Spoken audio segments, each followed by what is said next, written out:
This is the SQL Server security module, and we are discussing about the encryption and decryption in SQL Server.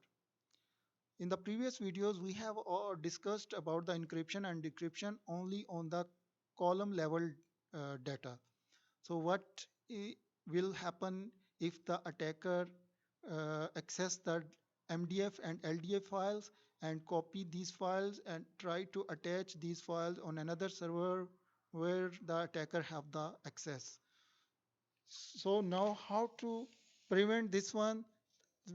We need to encrypt and decrypt the database through transparent data encryption. So TDE, when it will be applied, it will encrypt all the MDF and LDF files. So when this after applying this TDE, when the attacker try to attach the database on another server, he could not be able, because to attach the attacker needs the database encryption key, DAC key.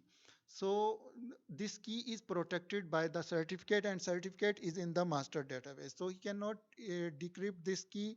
So if the attacker cannot decrypt this key, so it's not possible to attach this database.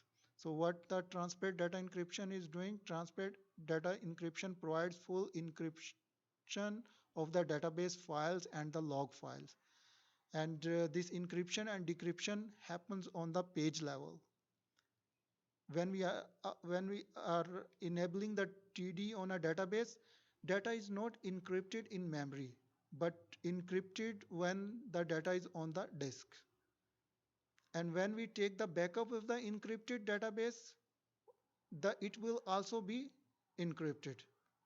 It means that when the TD is enabled for a database, and when we take the backup of this database, then the backup will also be encrypted.